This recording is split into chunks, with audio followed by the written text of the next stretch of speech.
BASKEY. Welcome to the Town to Love Basketball and Hockey Podcast. I am your host, Adam Hess, and with me this week, he's staring at cracks on a wall and thinking about how it's a metaphor for your relationship with your father. It's Tyler Carcara. This podcast, we need to think about this podcast in terms of as if it were an object, as if it were a person. Does this podcast enjoy having voices on it? I think of this podcast as a character in our, say, greater story. With you as the father figure who drifts in and out of my life. Me as... I'm the Stellan Skarsgård in this You're situation. the Stellan Skarsgård of this. Sure. I like to think I'm the Elle Fanning and Mike is the Renato Reinsva of this podcast. Like, you've replaced him with me. So that makes me Stellan Skarsgård. Yeah, it does. You're like, I have the vision, and I can only do it with you. And Mike's like, I got like 2 pods a week in me. Dude, I can't. I can't work with you show up, you're like, I really want to make this work, but I just feel like I'm the wrong person for it. And Mike's like, I can't work with this guy anymore. You made my apartment. You made me cut off all my hair like Mike, so I look like Mike. I like how we love to start a podcast. We didn't even say sentimental value. We're doing a sentimental value. Yeah. I think the closest we got to doing the sentimental value is saying Stellan Skarsgård early. Oh, we said Elle Fanning. We did say Elle Fanning. They all got nominated. Pretty good. But I like how we like to start a podcast and we just narrow in the focus right away. So if someone doesn't know what we're talking about, they're like, probably not for me, Yeah. We start narrow, go wide. That's actually the trick. Sometimes we start narrow and go narrower. I don't know if you got a chance to go back through and listen to our Oscars pod. I did take a listen through it because I had not. Since normally there's like a 24-hour gap between when we record and when things drop, so I don't always listen because I remember the conversation. But with the Oscars pod, I was like, that was like 2 weeks ago. I don't remember what I was talking about on that podcast, so I fired it up. There's a point near the end of that podcast where you and Mike are like, I can't believe Adam hasn't picked this for best adapted screenplay. And then like there's a pause and I go, oh, Life of Chuck, which is like... hey, that's a bit that only makes sense if you know that Adam really loves Life of Chuck. Yeah, big, Mike Flanagan. Is that the best Stephen King adaptation from this year? In my opinion, yeah. The other options would be Long Walk, Running Man. That's it. No, there's one more, I think, or maybe that's the 3. Maybe there's 3. I think that's it. Yeah. I think that's it. Unless there's a secret Maximum Overdrive remake that that we all missed. They finally did The Jaunt.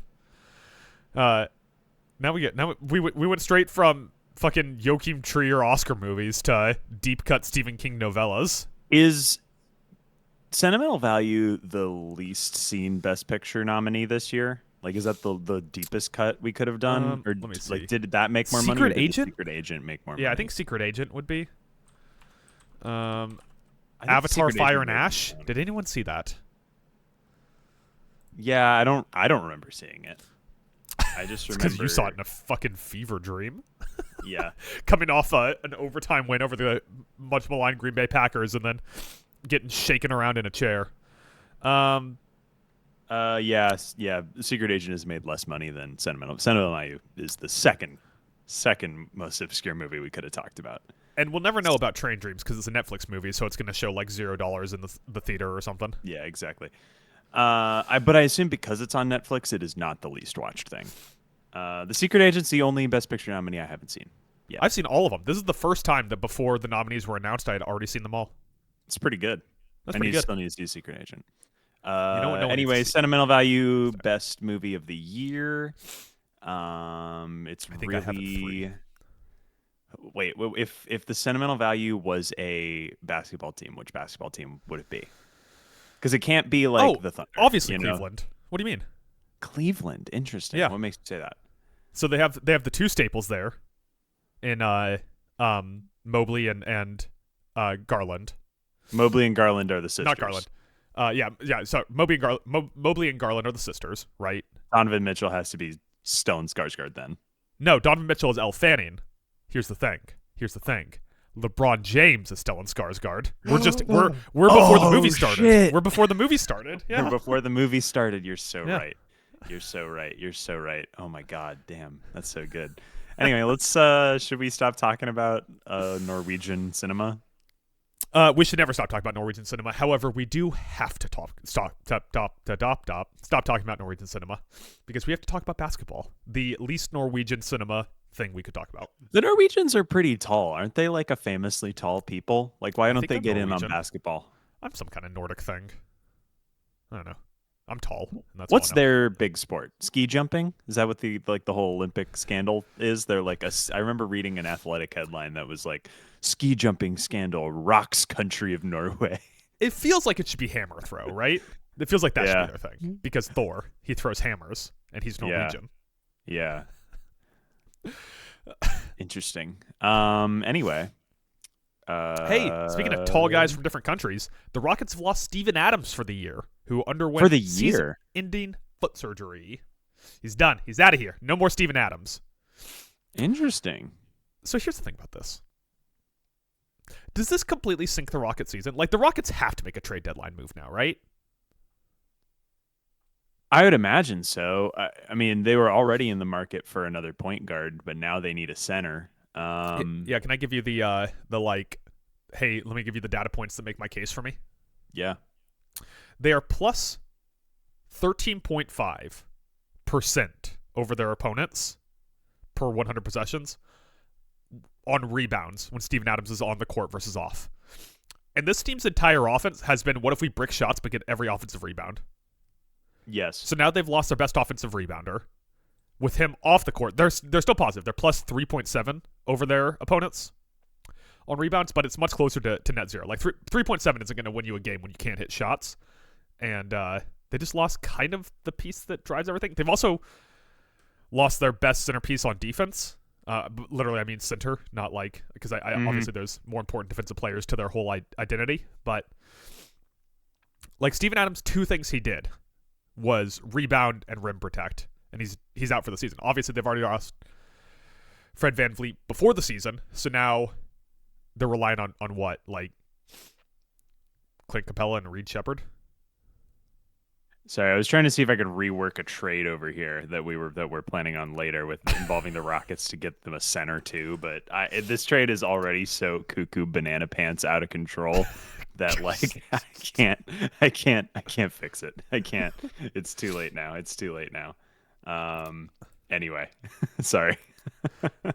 So it's bad, man. That's Steven Adams. That's a big loss for them. Steven Adams secretly has been like the secret sauce on like 7 teams. Because remember, he was off the floor for the Griffiths. I was gonna say for the Memphis run, they took him off the floor and he just got his ass, and they got their ass kicked. Really good defensive center, Steven Adams.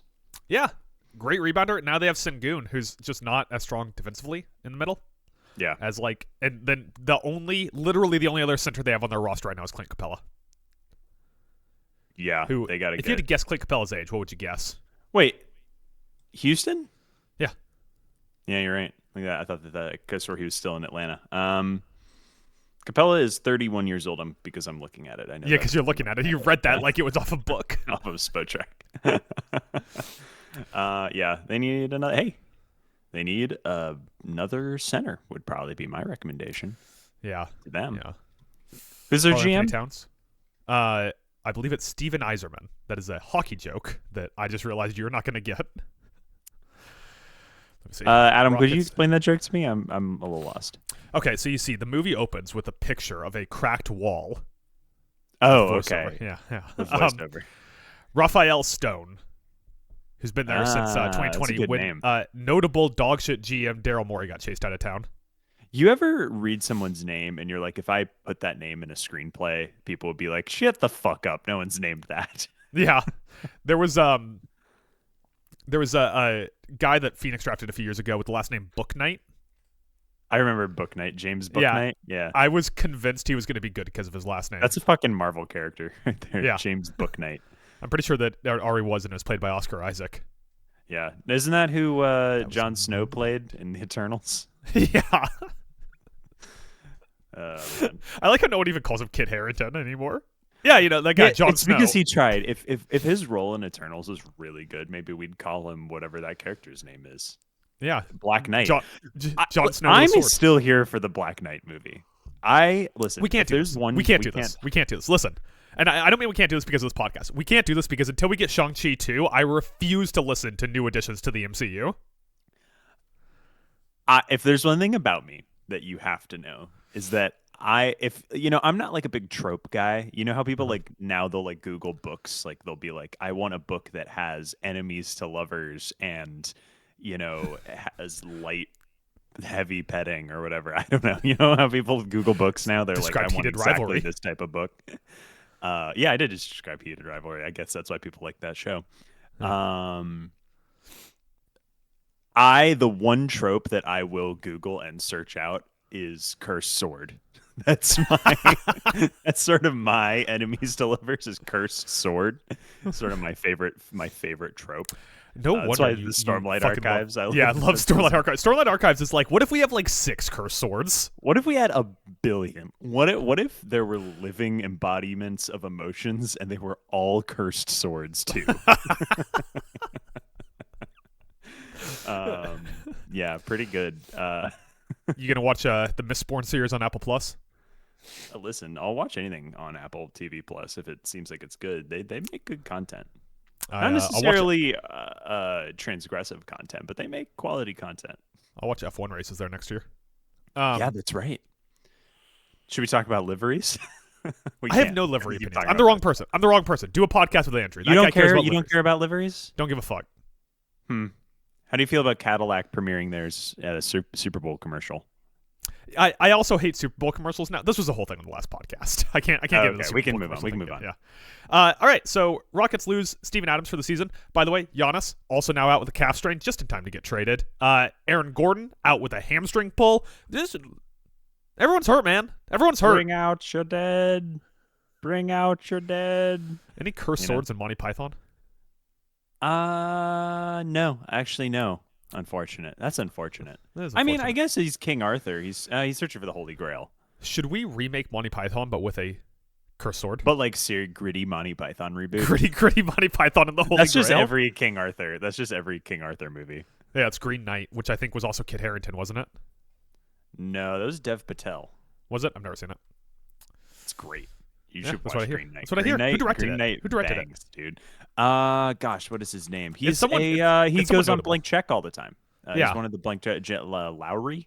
David Lowery. Yeah. David Lowery. Yeah, David Lowery. I knew it was really great director. Really quality film. Green Knight. I'll add it to my watch list right after K-pop Demon Hunters. So everyone's dead now, but no one is more dead than the Golden State Warriors, by which I mean they're 6-4 in their last 10. But let's not put the cart before the horse. They did beat the Timberwolves, but that was because of the ice protests. I maintain that was due to. Do you think it's hard to play basketball when there's an armed takeover of your city, or? I don't know. Ask all the players in Compton. Fuck, there's a better joke in there somewhere. Think about it. Ask all the players in Chicago. Why didn't I go with that? Fuck me. It was sitting right there. I live here. Yeah. But they're 6-4 in the last 10. They're once again in a prime position to make the play-in in the West, and probably not much further than that. Right now, they're coming off the season-ending ACL tear by Jimmy Butler. And despite the fact that Steph Curry is having an all-NBA season, they look primed for somewhere between the 7 to 10 seed in the West. So here's my question for you. Is it curtains for Golden State? Is it time to sell everything down to the studs, or should they just ride this off into the sunset? Define sell it down to the studs, because they're never going to move Curry. I guess everyone but Curry. Draymond, Jimmy, Kuminga, Moody, I mean, I would say yes, but what are you going to get for all those guys? You know what I mean? I have a hypothetical trade that might save us a little later. Okay. But for me, I don't know. It's like this is how it always ends with these types of teams. You know, this is the Bill Simmons has been saying it. This is the late Kobe Lakers. Like this is. Yeah. You know, which is exactly how I've seen this. And like nothing will be more outrageous than that 2022 title that they managed to pull out of nowhere. Yeah. Like that was the dynasty was already over at that point. They managed to pull that out of nowhere, and I think that at this point, if you're a Golden State fan or you're Joe Lacob or Steve Kerr or any of these people, I know that your instant reaction is, let's stay competitive. We have Steph Curry. He's played an All-NBA season. I think you go to Steph and go, all right, Steph, your two options are you can play out here while we start to soft rebuild. You could be the most famous person on the entire West Coast, make millions of dollars, and go off to Sundance to win a award for co-directing a short. Do you think he actually directed that? Can you imagine, like, Steph Curry sitting there with, like, the dailies rolled into a ball and put in his back pocket, talking to an actor, and he goes, so I'm worried about your physicality in this scene. I want you to be imposing but not overwhelming. And the actor's like, I don't know what any of this means. That's funny. Or do you think it's like The Simpsons? Like, you think he just goes there, someone else is directing, and he's just hitting threes to inspire the crew? He's really good at off-ball work, you know? Like, I think the other director's working with the actor. Curry's, like, on the side. You know, he's cutting, he's coming in, he's talking to the DP, he's moving to the side, he goes to the production designer, you know? He's on the phone with the editor, yeah. He's on the phone with the editor, you know? He's doing all the dirty work that other directors don't want to do. Yeah, he's doing like the producer work, but with the director tag. Let me ask you this: what NBA superstar would be the best director? Anthony Edwards. That is because of the confidence, just the raw, the arrogance. I think in order to be a good director, you have to be kind of a crazy person. Yeah. As evidenced by sentimental value. I'm gonna keep bringing it back. And I think anybody who's too well adjusted would not be a good director. That's my take. That's not a bad call. That is like, you're telling me Anthony Edwards couldn't direct like an insane, safty, like OnlyFans porn movie, you know, like movie about I don't know. I'm pitching a movie for Anthony Edwards to direct. You know what I mean? Think about it. I feel like LeBron could make a hell of a Marvel movie, but that's just because the apparatus is there. So all he really has to do is go action. LeBron would be like Dwayne Johnson. Yeah, that's exactly it. Yeah, it's a good call. Yeah, we've had two really good LeBron to Hollywood comparisons today, and I fucking dare you to find another basketball podcast who's managed to pull that off. I can't wait for LeBron to retire and him to show up in a movie as not LeBron, as like a Peyton Manning style. Yeah. No one saw his thing on. No one's gonna get that reference either. Peyton no one knows if it's on. That's the thing. We keep looking around. We keep checking. I don't know if it's on or not. They're tapping the microphone. They don't hear anything. But Peyton Manning knows that it's on. And he thought it was on with Laura Dern in that movie. You think he works method? You think, like, how long was he prepared what's for that character's name? Like, it's like Rick. Who fucking knows? Tennessee Coates #2. Yeah. Anyway, Warriors. So don't what fire do you do? Steve. Don't fire Kerr. Don't get rid of Curry.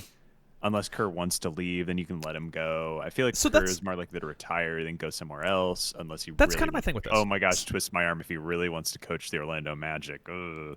Okay. That's kind of my thing with this Kerr thing. So Kerr poisoned the well with Kuminga. That's fair to say. I think he fucked up that situation. I don't think there's any two ways about it. Whether you think Kuminga's going to be a guy or not, Kerr did not handle it correctly. Is there a way he could have, though, is my question. Yeah, I mean, the choices were to give Kuminga rotation minutes his entire time earlier on, or cut bait and trade him in his first 3 seasons, and they didn't do either one of those. Yeah, yeah, you're right. You are true. That is true. The strategy of, I don't like this guy's playing, let's bench him, and then they bench him, and they're like, shit, you know what we could use as a... Yeah, they just kept yo-yoing him up and down the lineup. So here's my question, and I do raise this to you about if it's time to move on from Kerr. What is Kerr without Steph? We've literally never seen it. Steph's first season was under, what's-his-face, who's got canned and replaced with Kerr. I don't want you to be the guy at my work who's arguing that Bill Belichick doesn't deserve the Hall of Fame because he's never done anything without Brady. I don't want you to become that guy. So here's the deal. Sometimes coaches and players match up perfectly. Correct. Steph Curry is the 99.9th percentile version of what Steve Kerr was when he played, right? A white shooter. I am in the camp, yeah, basically. off ball shooter. But Curry can do both. Yeah. Anyway, sometimes it just lines up and it just works perfectly. And that's the way it is, what would Curry be without Kerr? You could go both that way. We haven't seen Curry do anything without Steve Kerr. Did he win an MVP with Mark Jackson? No. I wonder if they might have made the playoffs without Mark or without Kerr, but I can't remember now. They did make the playoffs and then got bounced in the first round, and that's why Mark Jackson got fired. Yeah. So which John Fox has been fired for less. So. Yeah, then he went to coach the Bears and shit the bed. Hey, you guys almost made the conference championship this year. Not with John Fox. Not with John Fox, no. With Bone Dry Ben Johnson. Bone Dry Ben Johnson. I'm glad to hear you say it. Yep. Sometimes you got to admit when you're wrong, and for me, Dry Bones Ben. Dry Bones Ben. I can make that in Photoshop, I think. But okay. So here's my thing with Kerr. He's also older. He's pushing 60. He's had tons of back issues in the past, which haven't flared up in a while, but they were an issue in the past. If you are going, let's shut it all down. Let's let Golden Age Curry ride it out to end his time here. Why not say, hey, Kerr, we're going to mutually part ways. We're going to bring in a young guy and see what else we can get for the next generation. Not a bad idea. I'm in the camp of you don't want to be out here in these streets, bro. You don't want to be. Which is a tweet in reference to Steph Curry's dad. Yeah. That's excellent. Excellent circular storytelling. You're welcome. I would keep Kerr as long as he wants to be the coach of the Golden State Warriors. That is my opinion on Steve Kerr. Because I can't picture him going somewhere else. A lot of people are like, oh, where could Steve Kerr coach next? That would be good. I don't know that he wants... I mean, is that what he wants? He's been in Golden State for so long. He has a family. Like, I don't know the guy. I don't know the personal situation there. But, like, he is pushing it. He is getting older. I feel like, wouldn't it be nice to just see, like, 3 more years of playing Kerr and Curry and then they both retire together? Wouldn't that be nice? That would be nice.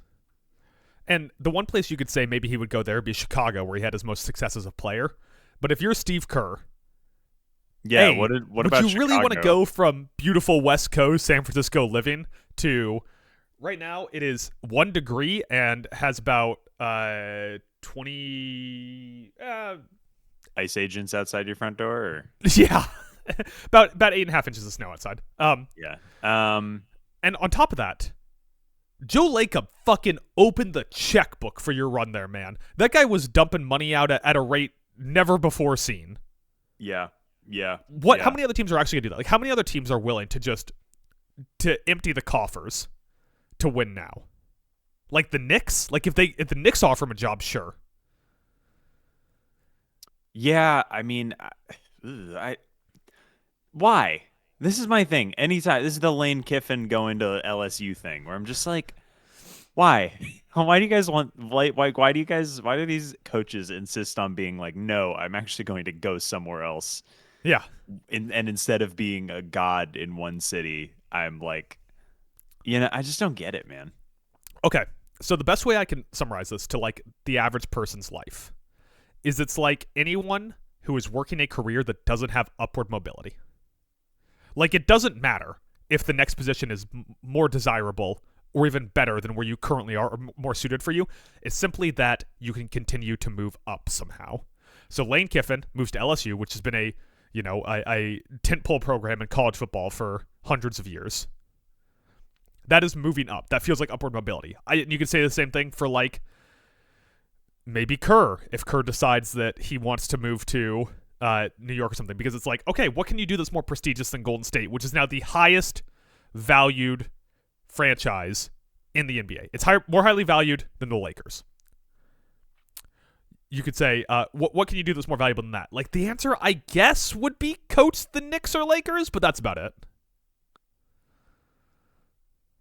Capitalism and the inherent need for growth is destroying everything. That's why I'm not doing steroids. No inherent need for growth. I like to do it natural, It's okay to have a ceiling on that stuff. So let me close the conversation by this. Let me ask you this. If you're in charge of Golden State, do you do something to try to keep the window slightly more open with Curry, or do you just go to him and say, hey man, if you're cool staying here for the rest of your career, we're cool riding it out with you. We'll never, move you. We're not going to trade you away. We're not going to make you take a salary reduction. We're just going to ride it out with you until you're ready to retire, but we're also not dumping money into pieces around you so you can win anymore. I wouldn't say, I don't know.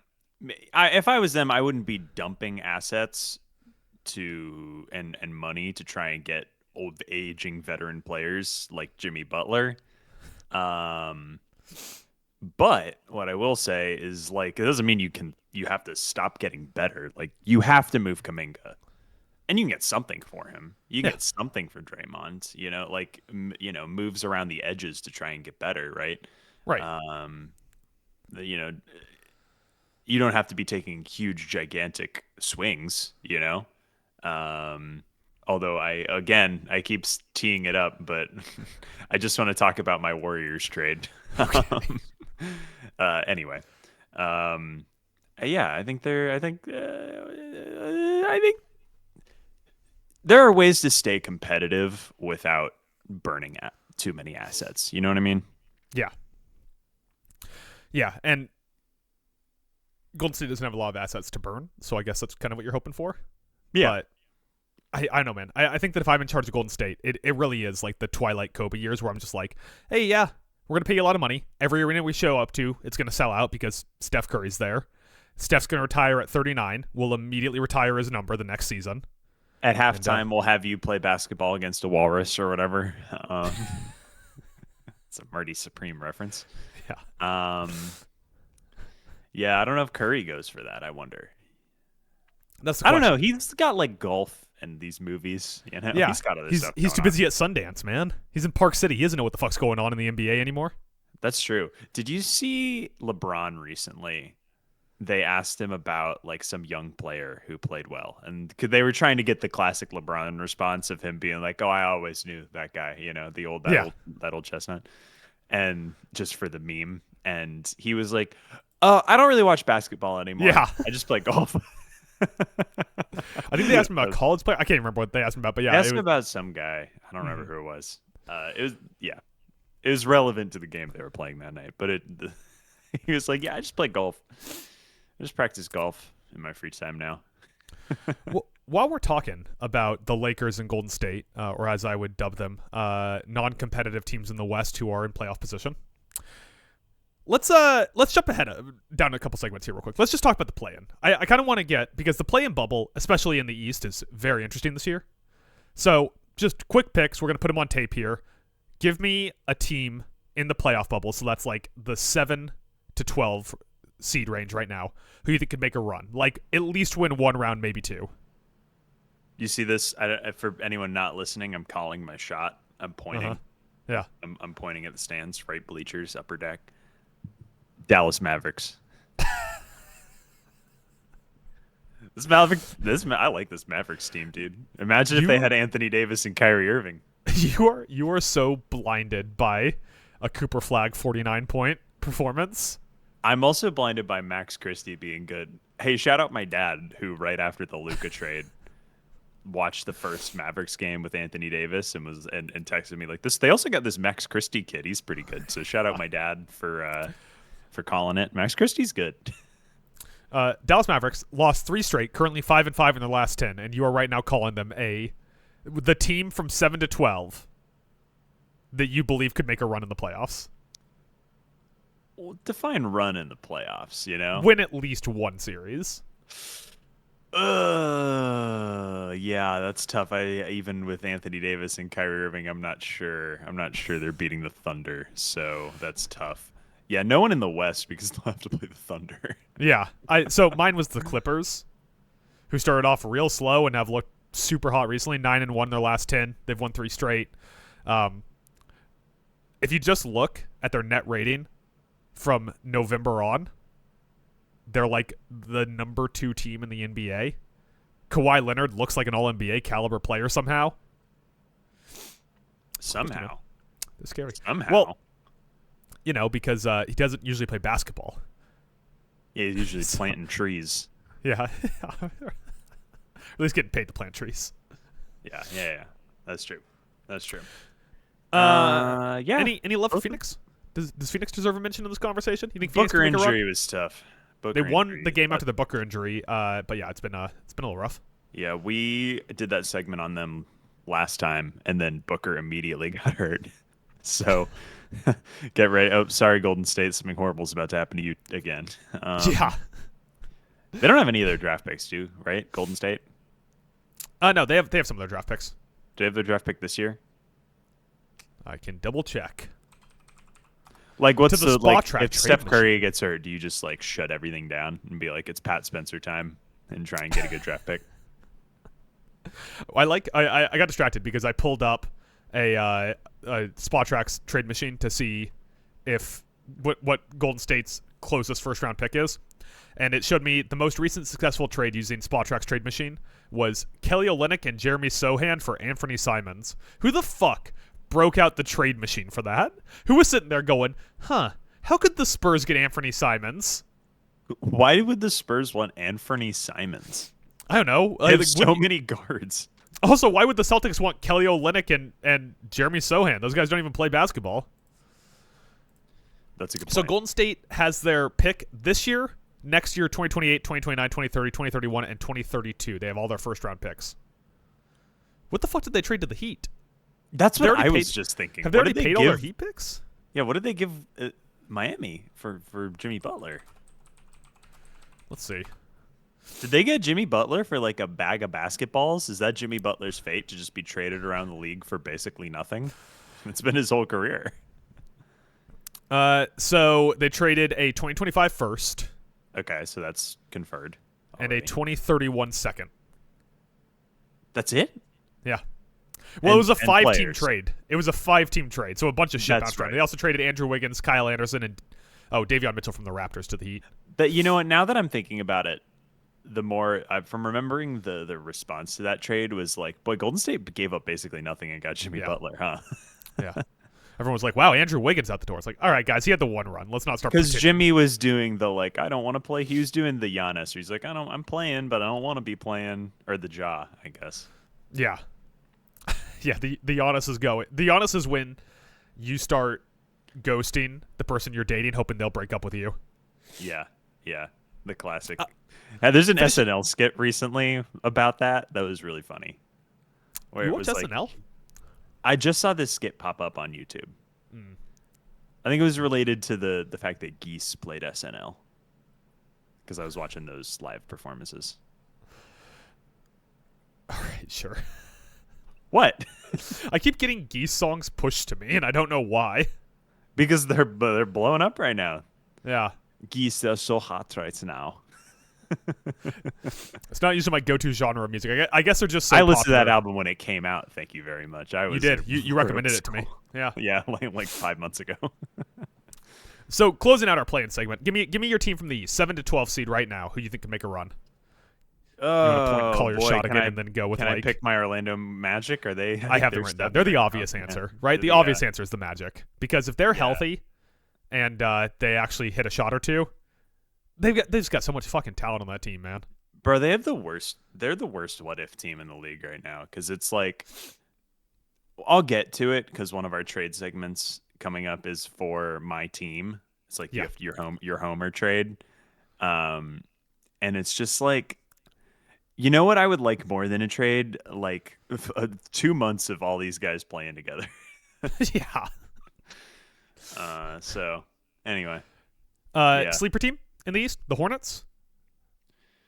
I think the Hornets could make the play, and I think they'd lose. I think they're going to make the play-in. They're 7-3 in their last 10. If I can once again... They're a young team. They shit the bed in prime time the other day. They did. But they blew out the Jazz and someone else recently, which helped their net rating a lot. Yeah, they're winning the games they should win. And I think they could Thunder win a bunch of games. Once. Yeah, but, with Eric Collins calling it on, not on yeah, prime it was. time. That's one thing. The second I think the game gets big, I worry about LaMelo just like throwing the ball into the stands. If I can once again do the signature podcast thing of finding one specific stat that backs up how I feel about things. Yeah.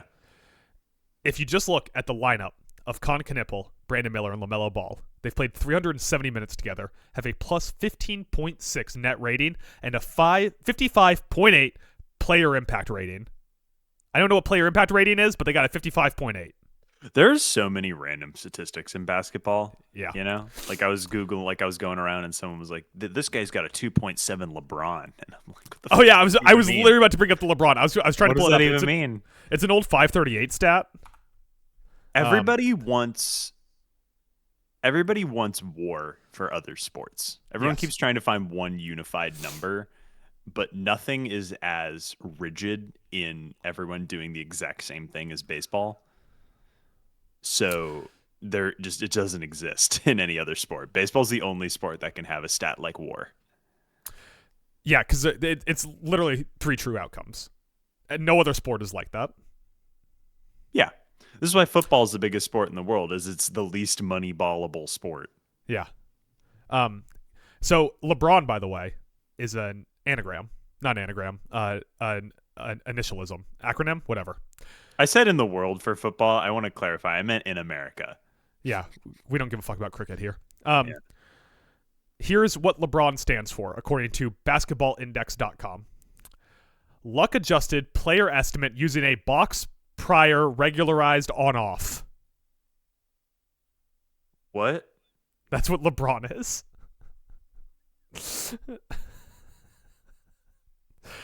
Whatever the stat is, I refuse to care about. The great thing about war is that the name, like the acronym, immediately tells you what it is. Wins above replacement. It is literally how many wins are you in relation to the average player that season in baseball. Yeah.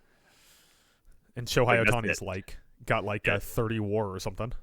Yeah, Shohei Ohtani has been the WAR leader for like 4 years in a row, but that's just because it's combined WAR. He's never led baseball in batting WAR. Yeah, which is funny enough. I think like a couple seasons ago was Mookie Betts, or maybe Mookie Betts was Mookie Betts had a WAR. 10 WAR season for the Boston Red Sox. That's just crazy. That's out of control. And you have both of them on your Los Angeles Dodgers. That's right. My Los Angeles Dodgers. Your 2-time champion Los Angeles Dodgers. I'm open for 3. I'm all in on the Death Star. Fuck it. Go for 3. Sometimes you just got to give in to the tide. People are like, oh, I like parody in my sports. No. You realize the highest rated finals of all time was the like third rematch between the Warriors and the Cavs. Like people look at hockey. Hockey is the parody league right now. And do you know anyone besides me that watches hockey? This is why Avengers Doomsday is going to make so much money. It's because people go, oh, I know those guys, and then they turn it on. And let me say this. People don't want parody. If people wanted parody, Sentimental Value would have made like $80 million. Let me say this. When Doomsday comes out, I'm going to get every fucking reference after the amount of Marvel movies I've watched this year. That's great. You're really building up to it. I'm excited for you to get to phase 4 post-Endgame. Phase 4, brother. Yeah, I'm excited for you to like get into the meat of it, get into the bad stuff. Because you're still in the part of it where you're like, maybe they have a plan. Maybe Jonathan Majors will be the villain of the next Avengers movie. Yeah, I did Black Widow, which is fine. I like Black Widow enough. Gentleman 6. I think I gave it a 2.5, which is basically a Gentleman 6. I sat down to watch Shang-Chi, and then I had to do something else, so I had to walk away from that. So I'm going to go back and restart it. After that, I think is Eternals and Quantumania, which are both dog shit. Eternals is not as bad as you remember it being. It's also not as long. Especially in light of some of the Marvel movies that came after it. In my head, Eternals is 3 hours. Movie. Yeah, it's in competition. It's in competition with Thor: The Dark World. I don't hate Thor: The Dark World. It's not as bad as I remember either. It's not Gentleman 6, but it's not as bad as I remember. We've talked trade deadline because the next time we do a podcast, the trade deadline will have already passed. Yeah, this is our preview. This is our preview. Next time we come back, maybe we'll even do like an emergency thing where we just sit down and thumbs up, thumbs down every trade. But anyways, that's not what we're talking about today. That's an off-air production meeting. What we're going to do is we're going to make up some trades. Now, those trades we're going to make up, we have a 2-team trade, a 3-team trade, a 4-team trade, one trade that includes -2, one trade that must include either Giannis and or Ja, and a homer trade that you alluded to earlier, which is a trade that includes, probably benefits, our personal favorite teams. With that, Tyler, you want to start off with your 2-team trade? Hang on, sorry. All right. Tyler has deleted all of his trades. What? Hang on one sec.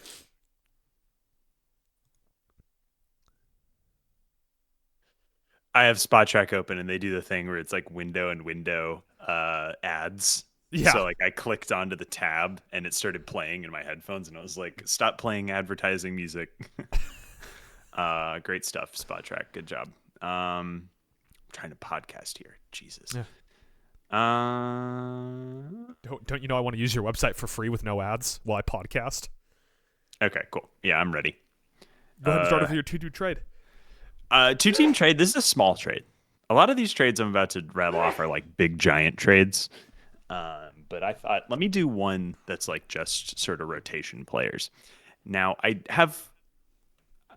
I'm trying to help you out, Adam. I know you have your Homer trade, but I have a bunch of Timberwolves trades here because I think the Wolves are like one player away from being legitimate contenders. So this first trade, I have a much smaller trade. If you can't pull off any of these bigger trades I have coming up, Mike Conley and Rob Dillingham to Sacramento for Dennis Schroeder. I like that. You're right. That is a small trade. It makes sense for both teams because Mike Conley's an expiring. Dillingham's an upside player. You need a point guard who can play 30 minutes and be fine. Yep. And that is what Dennis Schroeder is in nails. I like that. Nothing else included? No money, no draft picks, nothing. Just, I guess, Dillingham for Schroeder. Yeah. It's really just calling the salary match. Sacramento gets off. What's Schroeder got? 2 years left? Yeah, Sacramento gets off that weirdly large contract. Conley's on the last year of his deal this year. Yeah, I believe Conley's expiring. Yeah, Conley's expiring, and then they can take the flyer on Dillingham. So I think that makes sense. That would make sense for both sides to me. Just want to update real quick one more time on the most recent successful trade on Spot Track. It is Lonzo Ball and a 2026 second-round pick from Cleveland just from Cleveland. So Lonzo Ball and a 2026 second for Pat Connaughton. I'm going to keep this bit going. I'm just going to keep updating There's you on some Spot real Track. disgusting sickos out there. You know that? My 2-team trade. Boston gets the podcast king, Michael Porter Jr. Oh, hell yeah, dude. This is sick. Brooklyn gets Anthony Simons expiring, Sam Hauser, Chris Boucher, a 2026 second from New Orleans via Boston. So it's a swap. So with swap rights to Brooklyn. So a 2026 second swap for New Orleans pick with Brooklyn having the swap rights. A 2028 first swap for San Antonio's pick from Boston. And a 2031 first round top 8 protected pick. So 2 swaps, a first, Chris Boucher, Sam Hauser, and Anthony Simons for Michael Porter Jr. That sounds like the type of bullshit trade the Nets would pull the trigger on. I'm not sure there's anything in there that is actually going to be worthwhile for them. Yeah, because it's got a lot of protections and swaps and stuff, especially if in 2028 San Antonio and the Nets are like weirdly roughly in the same range win-wise. My thing with Brooklyn is that they have just like 1,000 C+ assets. Like that's their thing. They have more C+ assets than any other team in the league. And you just gave them like 30 B- assets. Yeah. So they would have to cut some of their rookies probably for that trade to work. Yeah, so they would have to. They would be 2 spots over, so they have to waive some people. But they would basically turn the Michael Porter Jr. heater into a bunch of assets and Sam Hauser. Could you flip their least valuable rookie to the Celtics? They have like 15 point guards. Yeah, no, Danny Wolf is the only one who has minutes right now. It's got to be one of the point guards. Why are you so in the bag on what's going on in Brooklyn's rookie class? Let's see. I'm just keeping an eye on things, you know? I'm always watching. I'm always looking, you know? By minutes per game. Ben Seraph Yegor Demin is actually not bad. I would probably keep him. So yeah, let's go Ben Seraph. Let's throw Ben Seraph in there. There you go. Ben Seraph added to the deal then. Do we want to waste time on this trade? Does Michael Porter Jr. do anything for the Celtics? So that's the thing. They turned Sam Hauser, who's like 9 points a night on efficient 3-point shooting, into Michael Porter Jr., who's like on the Celtics team 19 points a night on efficient shooting, with some more options that defensively than Sam Hauser can do. Can you play Porter, Brown, and Tatum on the floor together? Yes, because Brown and Tatum can make up for Porter's laziness on defense. Gotcha. I think Michael Porter Jr. would just drive Joe Mazzulla to an early grave. He might. Sort of my thought. He might. You know? It wouldn't surprise me if he does, but also this Celtics team with the season Jaylen Brown's having, I wouldn't hate it if they added something. Okay, so imagine this lineup post this trade. Peyton Pritchard, Derek White, Jaylen Brown, I can never say his first name. Keita. I'm just going to call him Keita. Neemias Keita. Yeah, I can never say Neemias, right? And Michael Porter Jr. Kind of small. In the Anthony Simon spot. Kind of small. It is kind of small. But they're also hitting shots in that lineup. Oh, yeah. They're 5 out. They're hitting shots right there. Actually, maybe not if it's 4 out. I don't know if Keita can. Or what if you could bring MPJ off the bench when Tatum comes back? Yeah, would he be into that? No, of course not. But you're paying him. That's kind of my. I don't think that's how that works. I don't think he will. I don't know if you listen to his podcast, but I think he will not do what you tell him to do. I do not listen to his podcast, but that is probably a good estimate. I have not listened to it either. I just assume he would say something like that on his podcast. Maybe that should be something. We have some kind of prediction contest where the punishment is the loser has to listen to 3 episodes of the Michael Porter Jr. podcast. You mean the podcast where he's like, women's basketball sucks? Yeah. Do you think if we do that, we'll get red pilled? Is that the problem? Yeah. Well, his arguments are going to be too compelling. Yeah. Tyler, you want to give me your 3-team trade? Yeah. This is the one I was alluding to earlier. You alluded to a lot of trades earlier. You have to be more specific about your allusions. This is the one I was alluding to earlier involving the Warriors. There you go. Give me a second. I can't. Spot track, you're killing me, man. Okay, cool. This is a trade between the Warriors, the Knicks, and the Bucks. This is a big boy. This is a big one. Yeah, no kidding. So the Warriors get Karl Anthony Towns and OG Anunoby. The Bucks get Jimmy Butler's contract, Jonathan Kuminga, Moses Moody, Pods, Golden State first, Knicks first via Washington. So Washington first. Yeah. For 2026. Golden State 2028, and then a couple second rounders in there just for kicks, just for fun. And the Knicks get Giannis and Miles Turner. And Thanasis, just for fun. I threw Thanasis of course. there. Yeah. What do you think? So, I believe, and I'm not looking at it right now, so I might be wrong. I believe that Wizards pick is top 4 protected right now. That 2026 Wizards pick is top 4 protected. It is, yes. So they would get the pick if the Wizards get fucked on the lottery balls. Yes. So that would confer to them. So that's a really good pick. That's like cornerstone pick. You definitely want that. You also said they get Kuminga and Pods, right? As well as Jimmy's contract. They get Kuminga and Pods, yes. And Moses Moody. That is the exact kind of package that if I am trading Giannis, I want, right? Give me Kuminga, a guy on a second team who could be something. Pods, who he has the ceiling. He's probably a bench player behind Ryan Rollins, but he can play minutes on my basketball team. Like, people will come to the stadium and be like, Pods. He's gonna hit exactly. Three, you know? And then what year did they get the pick from the Warriors? This year and 2028. 26 and 28. So the 28 pick, I wouldn't be super stoked about if I'm Milwaukee, because at that point, Giannis still in his late prime. No, Giannis is on the Knicks, dog. It's Giannis is on the Knicks. That's right. They got Towns and Anunoby, and Towns is going to be there until he's dead because that guy's got the longest fucking contract in the world. 3 years left, and OG is a 4 year. Yeah, so I this wouldn't. Is the reload. Is it's like you're betting on Curry, Cat, and OG Anunoby in Golden State, which I don't hate. I don't hate betting on that. Cat is going to drive Steve Kerr up a wall, but he drives all of his coaches up the wall, so that's not a big deal. Any more than Jonathan Kuminga? Exactly.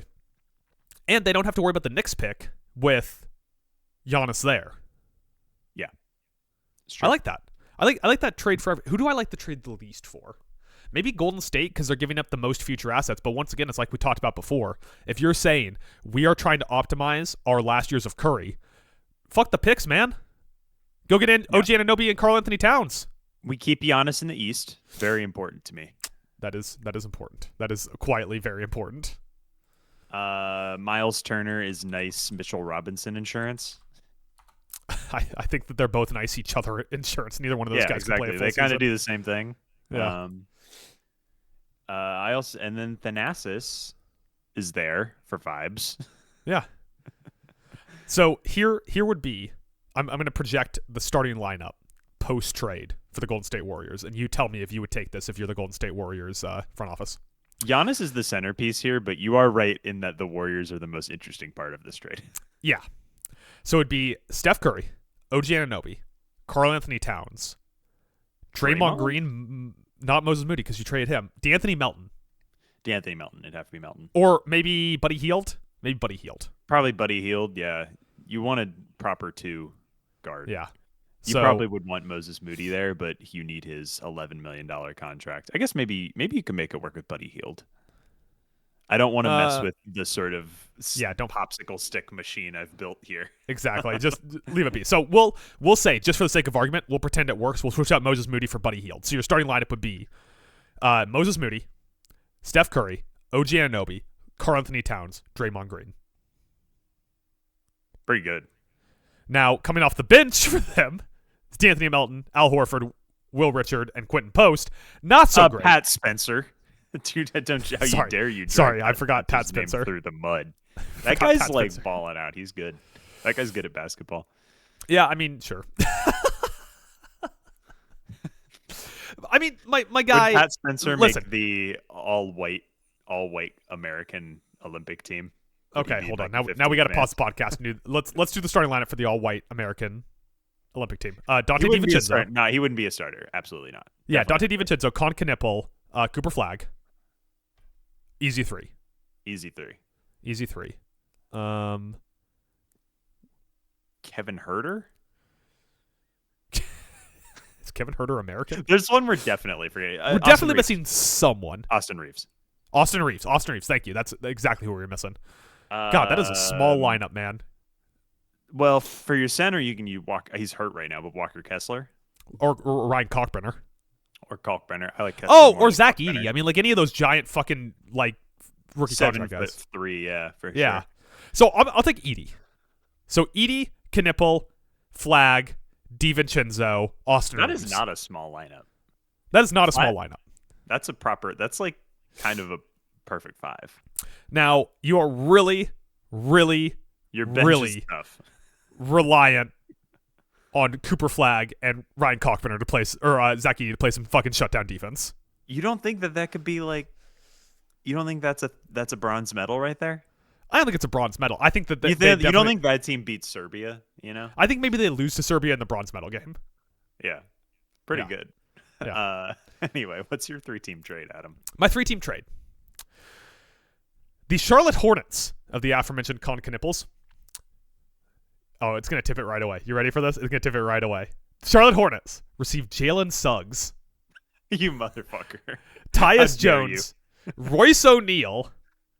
Nigel Hayes Davis as salary filler. A 2030 second-round swap from Orlando. A 2030 second-round swap from Orlando. And a 2027 first from Cleveland via Phoenix with lottery protection on it. So their best asset there would be the 27 first that's lottery protected.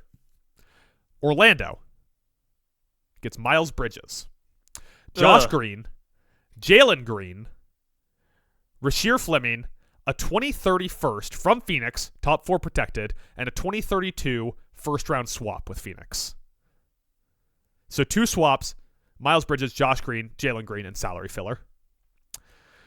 Phoenix gets Paolo Banchero and Jonathan Isaac. Fuck right off with that trade. Are you kidding me? Listen, you gotta make the call on Franz and Paolo. It's time. It's time to sell one. I agree with you, but that is embarrassing. That is if the Orlando pulled off that trade, it'd be like the fucking Dwight Howard trade all over again. Like we got nothing out of Miles Bridges. Are you fucking kidding me, dude? Miles Bridges is having a phenomenal season. He's having a phenomenal year. Yeah, and I don't want him on the team. He hit his wife. I feel bad about it. I would be like, great, can't enjoy this team anymore. That's fair. That's also when we did the last segment, we were talking about the play-in teams. All of the best 3-man lineups included Miles Bridges in it, and I just skipped him. I'm like, not putting a Miles Bridges lineup in this one. Going to scroll down until I get to the first one that doesn't have Miles Bridges. There's Zach Lowe is talking about a Paolo for Giannis trade. Can I just skip ahead to my Magic trade real fast, just while we're here? Yeah, might as well. I didn't have one because they can't do it. Paolo is almost impossible to move as a contract because the Magic are at one of the aprons, and this year he has a poison pill in his contract. This team is locked in this year. Until this offseason, they cannot move anybody. Because his salary actually doesn't increase this season; it increases next season. So that makes filling salary a lot harder. So I tried to make a Paolo for Giannis trade work. It doesn't. You can't do it. But the idea that you're so that Zach Lowe is well, you can make Paolo the centerpiece of a Giannis trade, and you're how about Miles Bridges and a top 4 protected pick? Fuck off. I definitely should have added some Charlotte assets into this that I'm now seeing. I thought we were getting LaMelo Ball out of this. That's where I thought we were going. Do you want LaMelo Ball? More than Miles Bridges. That's fair. My kind of thought on this was, it's like a soft reset. Suggs can't play. Never. That's plays. also the part that upsets me. Suggs is really good. He's having a bad season, and he's always hurt. He is always hurt. Yeah. That being said, he's my favorite player in the NBA. When he's healthy, I will check the Magic roster and be like, oh, Suggs is not playing tonight. Don't need to watch. Listen, this is my weakest trade. I'm now realizing that looking through it real quick here. But I think Orlando says no there. And I think Phoenix probably says no too. I don't know. Phoenix gets Paolo and Jonathan Isaac and gets off the Jalen Green contract. Actually. Charlotte, I think Orlando definitely says no. Orlando definitely says no. Charlotte's a maybe, and Phoenix is hell yeah, dude. Are you Listen, kidding me? I feel like I loaded the ball in Charlotte's favor because Charlotte's giving up almost nothing. Now that I'm looking at this, and they get Jalen Suggs and Royce O'Neal out of it. Not a great trade. That's my worst one. I should have gone back and done my homework. Well, if it makes you feel any better, we're about to do my worst trade. Yeah, give me your 4-team trade. All right, this is a lot. This one's a lot. All right, so I'm going to start with the Chicago Bulls. I'm going to go in order of what is the funniest outcome here. Okay, I want you to sort of guess what's coming next. I'm gonna focus in. I'm gonna try to picture all these players moving to their new team. Chicago Bulls acquire Inferne Simons, Josh Okogie,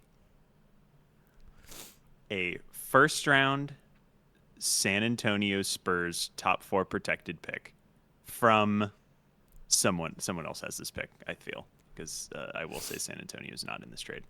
And a Boston Celtics 2030 first. That's what the Bulls get. Okay. The Rockets get Derek White. Okay.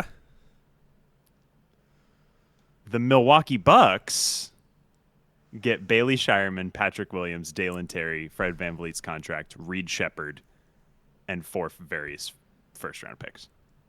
Okay. The Boston Celtics get Giannis.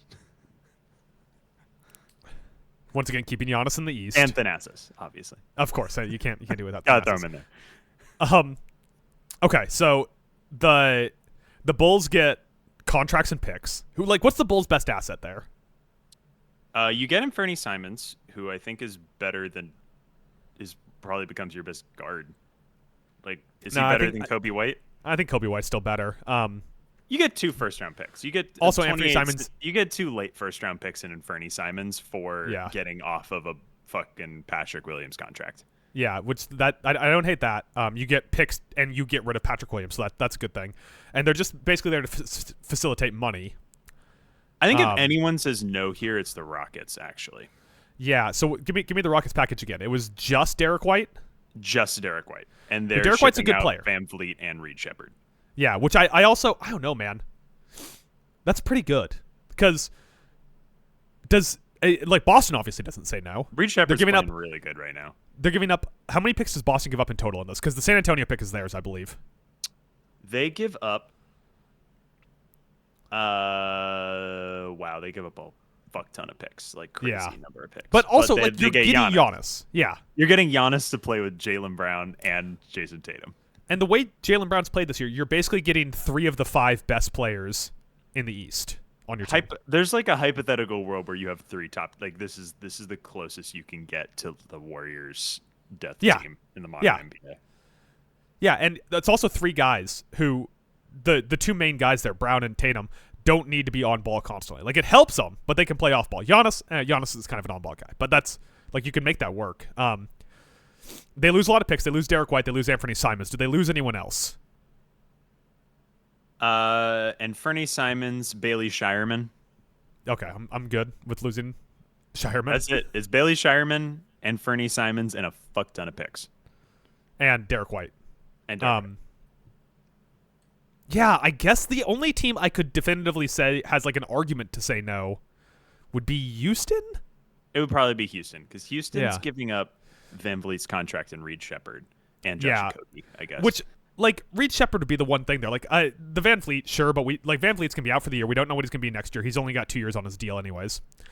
They would say no would be more like the Rockets would probably want Giannis. You know, they probably don't want to facilitate giving Giannis. Yeah, the Rockets are facilitating a Giannis trade that isn't going to them. That's a good point. And so why would you do that if you're Houston? Yeah, they would need – I feel like Houston needs like one other good asset there or giving up one less asset. But you have to put Van Vliet's contract to make this work. And no way the Bucks say yes without Reed Shepard. They need like a key, like this is our one guy we know is young and good. Yep, they got the young definitely rotation piece and a ton of picks, which is what you're gonna get for a Giannis trade. Yeah, I don't know. Like, there's definitely no weakness. Like, I think you're right that the one way that Houston says no to this, or that this trade goes sideways, is if Houston says no because they're like, well, fuck you. If we're not getting Giannis, we're not helping someone else get Giannis. Yeah, that's pretty good. It's a pretty good trade. Right? Yeah. Maybe this isn't my weakest trade. Maybe my Ja trade is actually my weakest trade because I just wanted to piss you off. Great. Ja going to the Minnesota Timberwolves. I do, Here's my 4-team trade. Yeah, go for involving 2 of the teams you mentioned. Oh. The Chicago Bulls get Gershon Yabusele. Hell yeah. Yabu. Chris Middleton's expiring contract.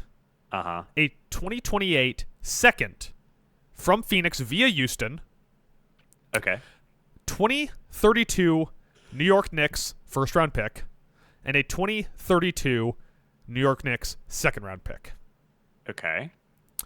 The New York Knicks get Javon Carter, his expiring, Marvin Bagley's expiring, Clint Capella, 2028 second swap with Chicago, 2027 first from Brooklyn via Houston, a 2027 first from Houston, 2029 Dallas first via Houston with some kind of protection on it.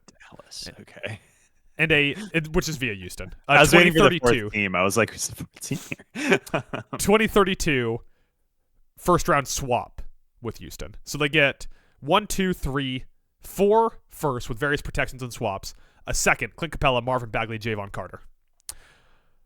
Washington gets Zach Collins' expiring contract, Fred VanVleet's contract, Steven Adams' contract, a 2026 first, which is they're going to get basically their pick back that they sold to the New York Knicks, right? Which they have top 8 protected, but they're going to get the rest of it.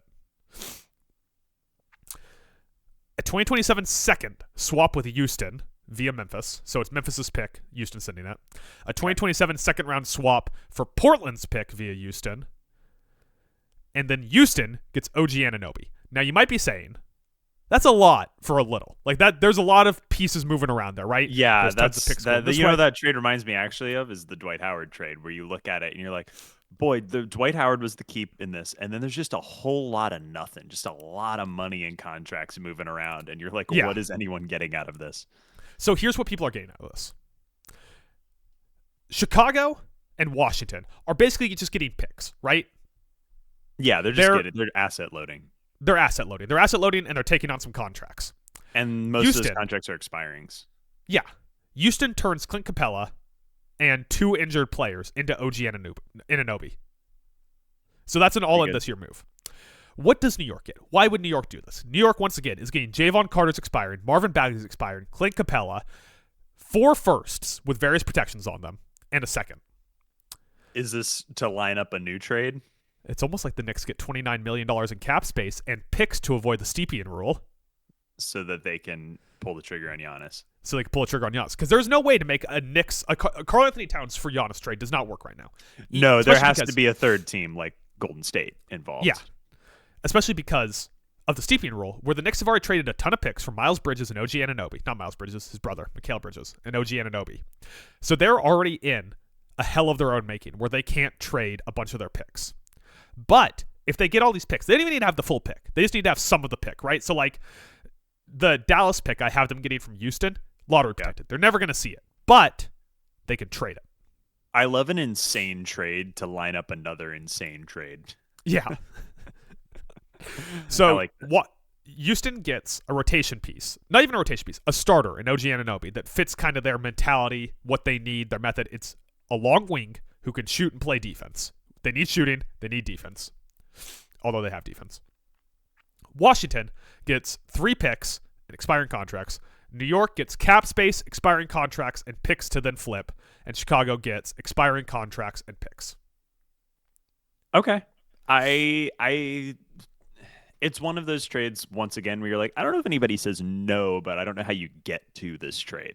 You know, if you get everybody on the phone and you're like, all right, so you're getting this first and this guy and the second swap, it just feels like a little more. You could literally, after this pick, you could do Cat plus 4 picks for Giannis. All of it's cap compliant at that point.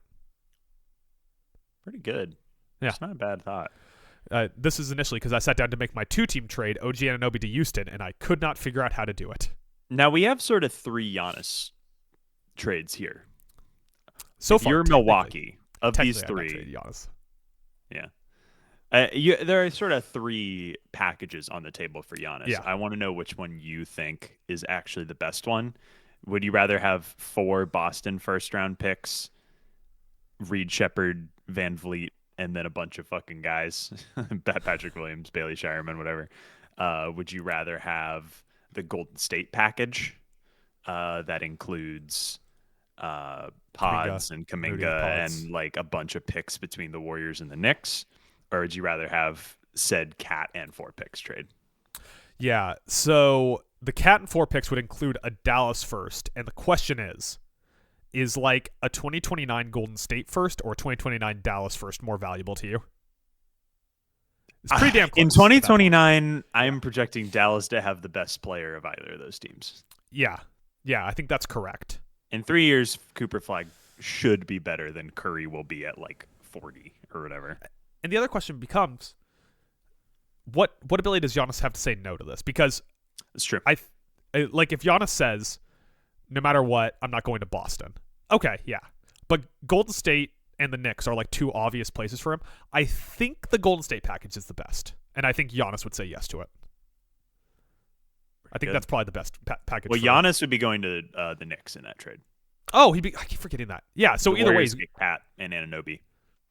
So 2 of our trades have him going to the Knicks, which is where he's expressed he wants to play with the Knicks or Minnesota. But I don't know how you make that trade work. I don't know. I couldn't make a Minnesota Giannis trade work.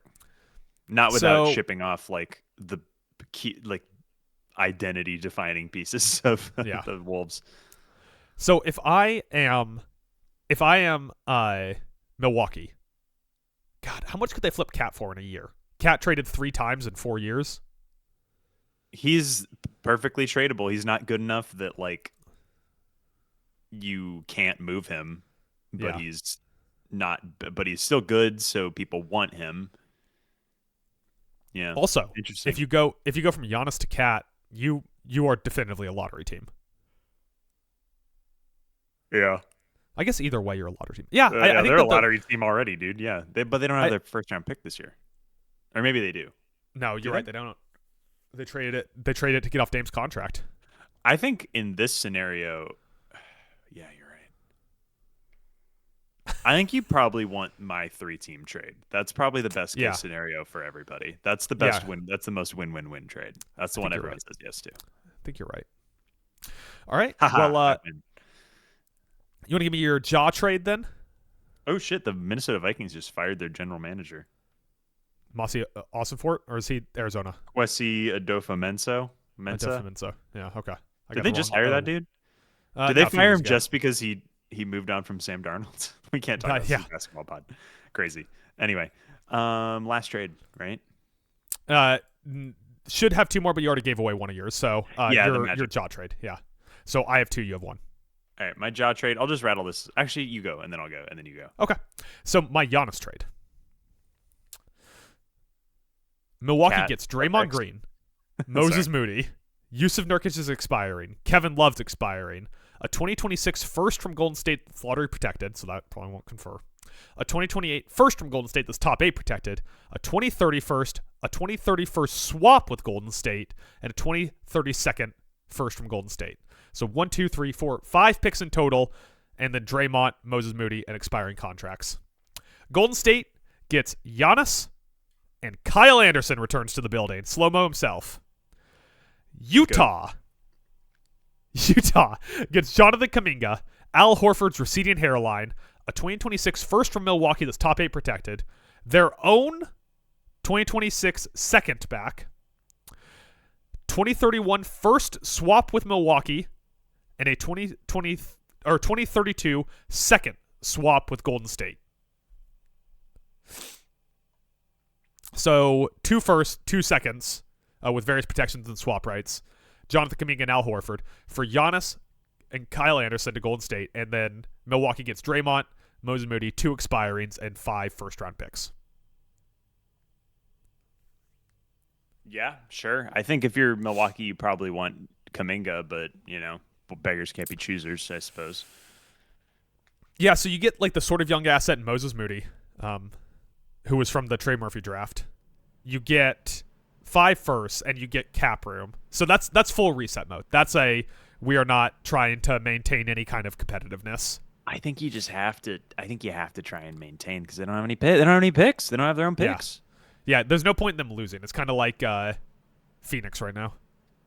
Yeah, that's why I like my 3-teamer with Giannis, where they get basically all of the competitive assets from the Golden State Warriors and and you still get 1,000 picks, but you also get like 100 guys and Jimmy Butler next year if he wants to play there. Well, listen, they got Kevin now. Their front court is gonna have Kevin Love, Yusuf Nurkic, and Miles Turner in it. You tell me that team's not winning 60 games? Maybe in 2018, if there was a lockout. Yeah. All right, what's your jaw trade? Give me your jaw trade. Ja Morant and a first-round pick swap, Orlando first-round pick swap 2030 to the Memphis or to the Minnesota Timberwolves for Naz Reid, Mike Conley. You get him back in Memphis. Not bad. Rob Dillingham and Leonard Miller is salary filler. Yeah, that's it. Just that's it. Ja and first pick swap for Naz Reid, Mike Conley, Rob Dillingham. Okay. And a guy who I don't know. But so let me ask you this. Right now, year of our Lord 2026. Who's going to help you win more games? Naz Reid or Ja Morant? Can I pose a question right back at you? Yeah. Who's going to help you win the title? Not win more games in the regular season. Who's going to win the title? Who has the highest ceiling for you to win the title? Yeah. So it doesn't solve the Timberwolves' bench scoring. It does, however, provide them with a point guard. However, a somewhat ball-dominant point guard. I don't hate it, right? Like, I think that you have to, as a fan of a team going into trade deadline season, especially a team that's obviously going to make a move, you have to divorce yourself with the endowment effect on certain players. And Naz Reid is one of the most endowment effecty players of Timberwolves history because he started as a G League guy, undrafted, worked his way up into the starting lineup. That's how I feel about Jalen Suggs. Exactly. So you have to kind of divorce yourself from that. And Naz Reid is a valuable asset to trade. I love the guy to death, but he makes sense in a trade. I I've never loved the Jaw Minnesota fit, but everyone else seems to, and so it makes me feel like I'm the one who's wrong here. You're not wrong. I don't like him and Ant together. They're both pretty ball dominant. You probably want a point guard that's more like pure facilitator type guy. Someone like a Dennis Schroeder. Par example. If I had to pick one of those trades, if I was the Wolves, you have to press. Not even you have to press one of these buttons. They're just those two buttons are in front of you. The only one I'd consider pressing is a Schroeder trade. Yeah, Jaw's. It's just like fuck, man. If he would play basketball, sure. Yeah. If he had been playing like really well and the Grizzlies just weren't winning games and they're like, it's time to move on, I think everyone would be like, wow, what a great trade for Minnesota. But I guess there's a world where you trade for nothing. There's a world where you just give up all these guys and Ja doesn't play. Yeah. And you're just like, well, we just cut four guys from our roster.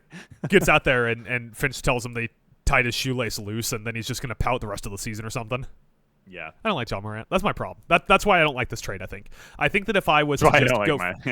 Yeah, I think if I was to go at this from an angle of no emotional investment, I'd be like, the only rotation asset we're really moving out is Naz Reid, and we get Ja and a potential move up in the draft. Yeah, but I don't like John Morant. He doesn't play basketball. Let me give you... That's why I threw in the first. I was like, maybe that first will sway him. The swap. But it's a swap. It's a swap for Orlando's pick, right? Yeah. It's Orlando's. I don't want to swap with any East playoff teams right now. Because there is a chance Orlando gets in the playoffs and just makes the fucking it's 2030. It's a 2030 swap.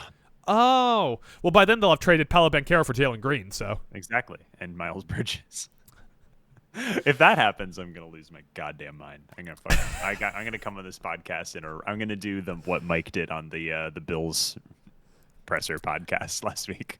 Okay, so I'm hoping Mike doesn't get in this far to the podcast. Can I tell you how much of that rant I had to edit out? That's so funny. I swear to God, 20% of that rant I edited out. That's hilarious. That's incredible. My homer trade, my Minnesota Timberwolves trade.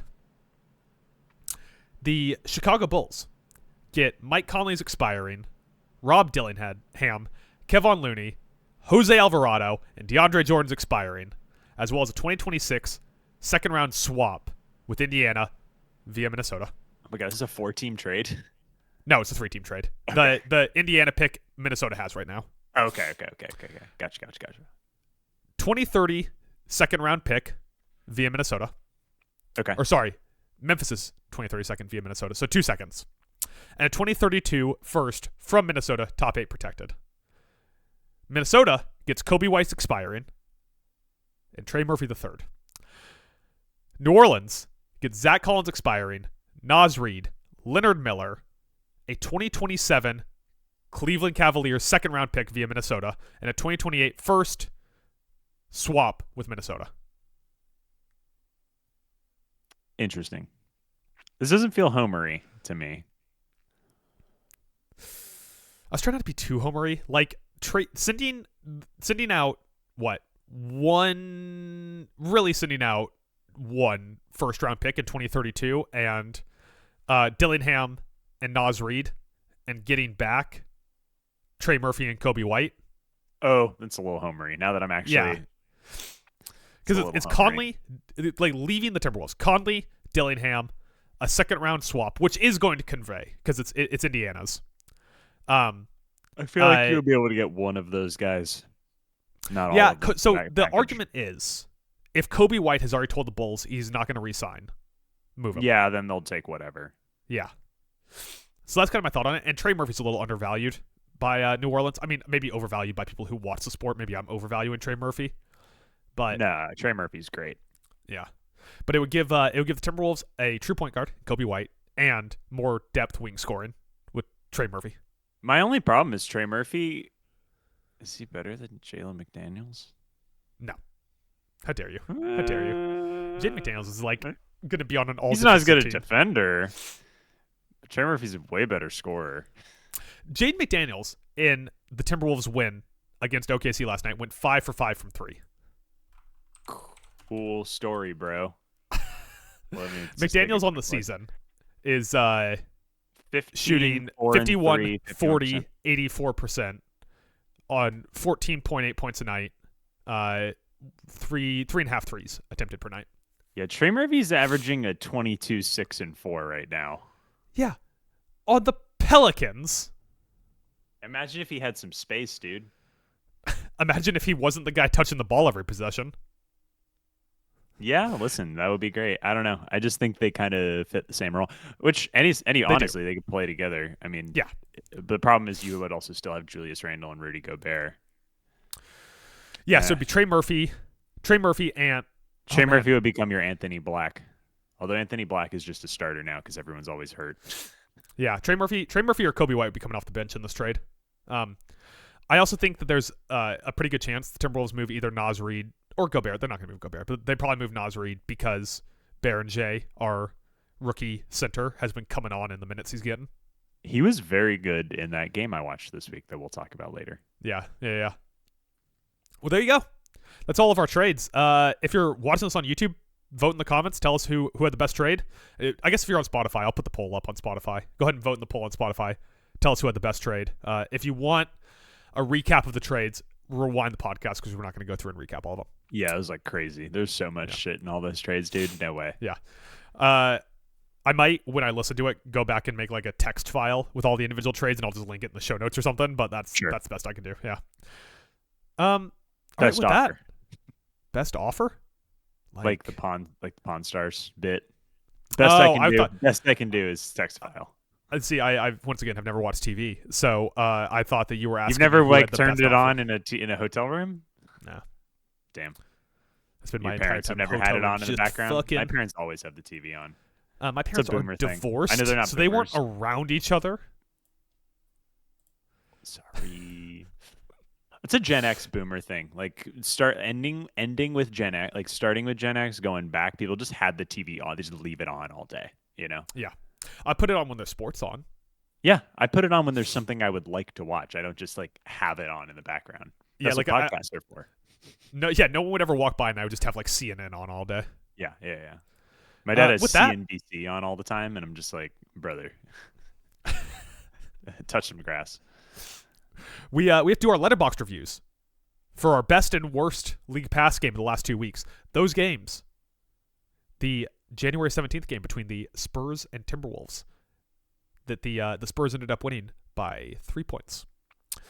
And the January 16th game between the Pelicans and Pacers that I did not write the final score down. So it was Pacers 124, Pelicans 113. That's my guess. Yeah.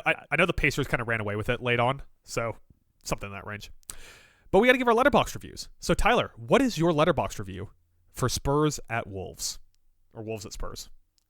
Bald Wemby 30-footer .gif 5 stars. Great game. That game rocked. I love watching that game.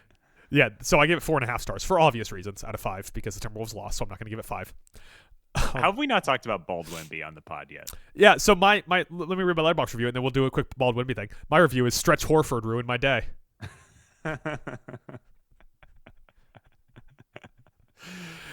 Jalen Suggs just needs to shave his head and he'll be healthy and he'll play all the time. You think that's what hair. it is? Yeah, I think it's the hair.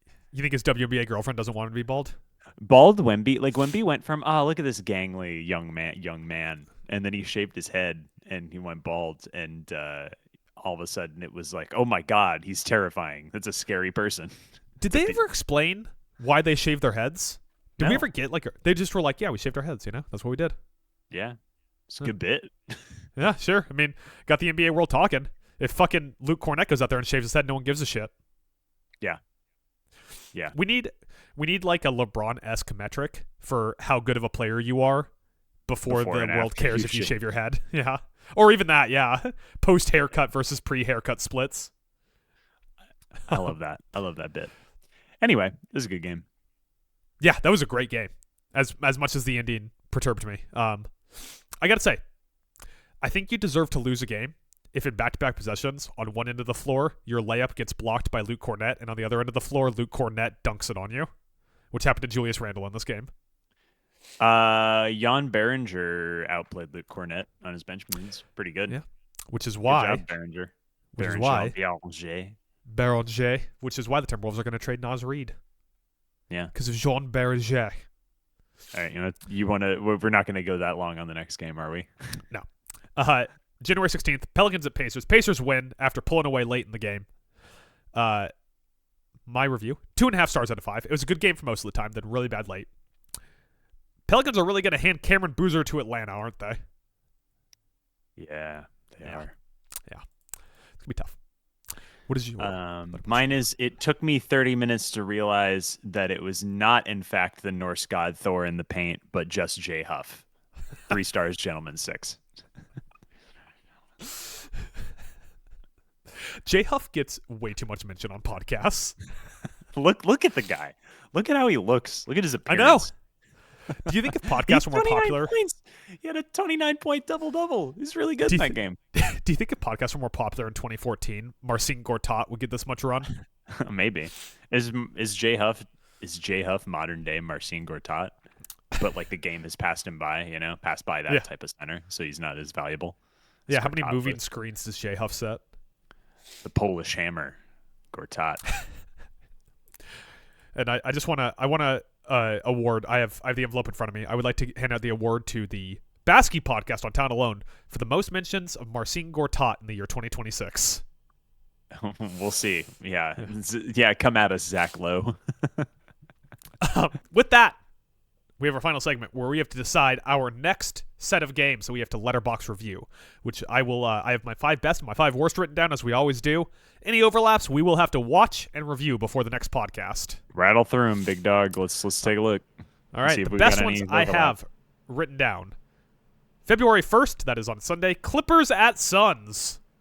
I don't have Clippers at Suns. You hate the Clippers. I don't have any Suns while Devin Booker's out. Yeah, that's a good point. February 4th. The Cavaliers are at the Clippers. Oh my God, are these going to be all Clippers games? Yeah, that's the gimmick. They're all Clippers games. I don't like watching the Cavs, so not that. February 7th, the Philadelphia 76ers are at the Phoenix Suns.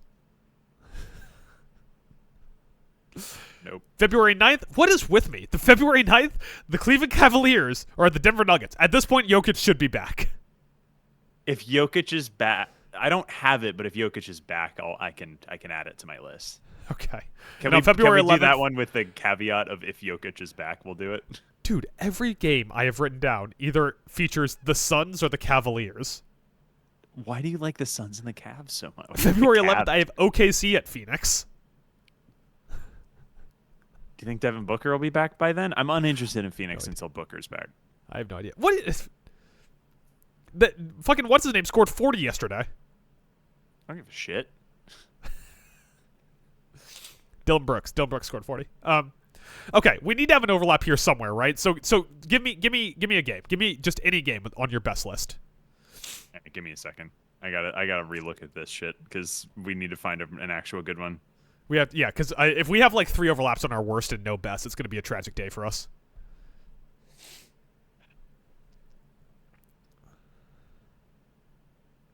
I have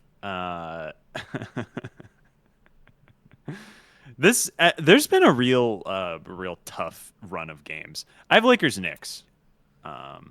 Is that League Pass though? I believe it is. I don't see it. I think that's a prime game. Oh, it is. Fuck. God damn it. It's almost like they scoop up all the good games. Yeah, it's like all the national TV schedule only wants good games. They don't leave any scraps for us League Pass gremlins anymore. Yeah, for real. All these teams are hurt now, which is really my problem picking all this stuff. Fuck it. Let's go through the worst list here. Let's see if we have any overlaps. How do you feel about Hawks at Heat? Hawks are like... I watch a lot of Heat these days. The Heat are fun. The Hawks are just kind of struggling. Yeah, but I think the Hawks have accepted that they're going to do the OKC thing where they might like make some trades on the margin, but they're not going all in this year. Oh, hang on. I have one. I have a good one. T-Wolves at Raptors. I had that written down and deleted it earlier because I had too many games written down. So I had it written down. I'll take it. What day is it on? February 4th. So that would be next Wednesday. Okay. We'll do that just so we have at least one quality game on here. Okay. Let's go through the worst. Yeah, go ahead. You don't want Clippers at Kings. That doesn't do anything for you. Well, you know how much I love the Clippers apparently. Just a joke. Worst. On Sunday the 1st. Sacramento Kings are at the Washington Wizards. You have that one. All right, I'm going to highlight that. The 5th, trade deadline day, which makes this extra dog shit. The Utah Jazz are at the Atlanta Hawks, which means people are definitely sitting out of this game. I didn't have this one written down. Yeah, that's fair. That's fair. Atlanta's not that bad. I have a post-trade deadline one that I'm hoping you drop in the mentions here. February 7th, the Washington Wizards are at the Brooklyn Nets. I knew you would write this one down, so I didn't, because I don't want to have to keep watching Wizards and Nets games. Because We've watched so three much of each of those. We've watched so much Wizards and Nets. What if Brooklyn trades MPJ? Would that sway me to not to watch them? It's just such a dog shit game without MPJ, man. Can I suggest one? Yeah. February 6th, day after trade deadline day. Pacers Bucks. Now Giannis will not be playing in this game regardless. Yeah, I'm putting that down because he's hurt. But that could be an interesting game to watch. Yep, I'm putting it down from a vibes perspective. My last two that I've written down. Kings at Pelicans, February 9th. Yeah. Are we watching that one? Okay. We certainly are. We're going to have to watch so many crap games. And then I February 11th, Kings at Utah. I did not have that one. Okay, what's your other one? The one I wanted to mention in particular was Jazz at Magic on February 7th.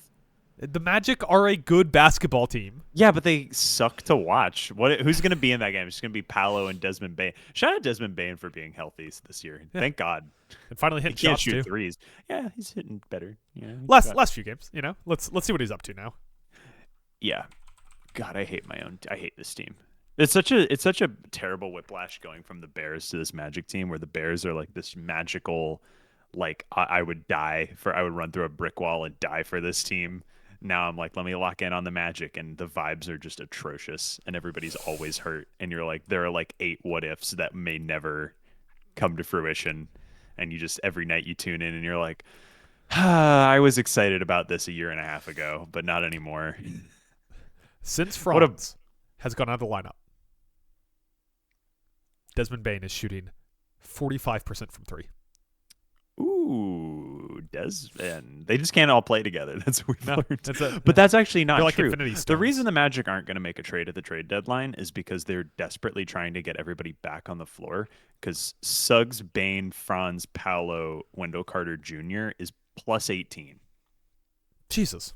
Yeah. And Anthony Black has come on since everybody got hurt. So, like, you have 6 legitimate players that, like, there's just so much talent on this roster. It just needs to be maximized at a part. I think Mosley's got to go. Yeah, I think Mosley's got to go, too. Yeah. I think it's time. Mosley for Kerr, who says no? Golden State? Yeah, easily. All right, Tyler, that's all I got. You got any plugs on the way out the door? No. I got nothing this week. Fuck ice. That's what I'll say. That'll be my fuck ice. On the way out the door. Yeah, everyone stand up to fascism. That's there you go. That's what I got. Well, I was gonna do plugs about a live stream and stuff like that, but it feels a little less significant now. So you could do that too. Come on. Let's just slowly fade away. Maybe the live stream will sort of support something. No, we were just gonna play Silent Hill F. Listen, email us. That's where the pod ends. Just gonna fade to black. There we go. Let's get out of here. Should we end the podcast like sentimental value of us just like giving each other a knowing look? Yeah. Just for like we still, despite all the ground looks. we've made up, we still can't communicate using words. Yeah.